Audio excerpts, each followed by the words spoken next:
नर्ला सत्यसाई सेवा दल पक्षरु मागणा चक्षु परीक्षा शिविर अनुष्ठित। कथारे अछि मानव सेवा ही माधव सेवा। सेथिपाई किछि लोक मानव सेवा करी आत्मसंतोष लभिछन्ति।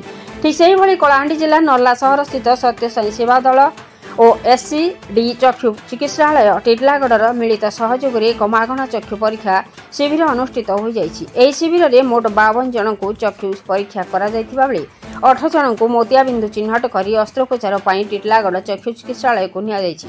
এই कार्यक्रम नर्ला सत्यसाई सेवा दलर समस्त सदस्य उपस्थित रहिथिबा बेले चषमा आवश्यक थिबा लोकंकु 30% रिहाती दर रे चषमा जुगाई दिया जाइथिला।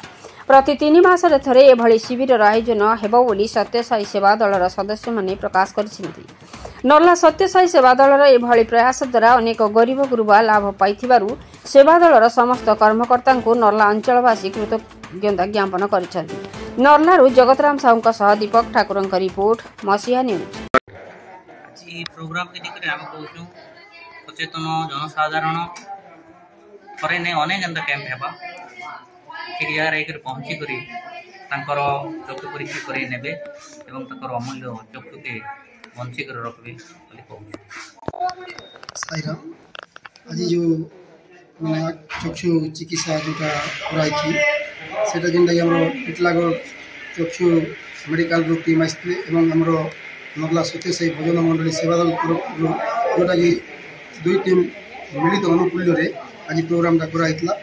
ओई प्रोग्राम रे जेनटा कि जेन बुढ़ा बुढ़ी माँ बापा जी समस्त को आज जेनटा कि आखि टेस्ट कराला।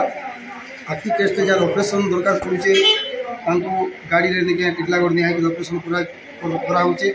से ऑपरेशन सरला पर फिर गाड़ी आनी फिर पहुंचा जीवा आमर चश्मा जेनटा जर आखि चालसिया अच्छे कि चश्मा दरकार होचे चश्मा भी जेनटा कि दिया जाउचे जेनटा कि 30% डिस्काउंट करिना आउटा नर्ला भजन मंडली सत्यसाई सेवा दल तरफ एटा सब आयोजन कराइतला आ मिलित लोक कुल्य जेनटा कि हमर टिटलागढ़ मेडिकल टीम भी समस्त भाई समस्त सर माने आसी उपस्थित रही गरी सब कार्यक्रम आज सेवा दल तरफ कराइछ।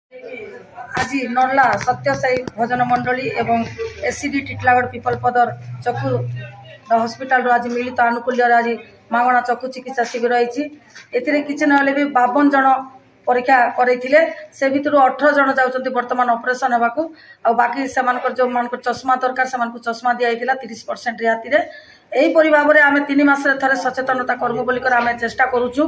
तेणु आपण मान नर्ला अंचल समस्त भाई भौणी मान अनुरोध 3 मास थे आम निश्चित भाव में यही कैंपटा करूँ। तेणु आपण मान सहयोग आम नितांत दरकार।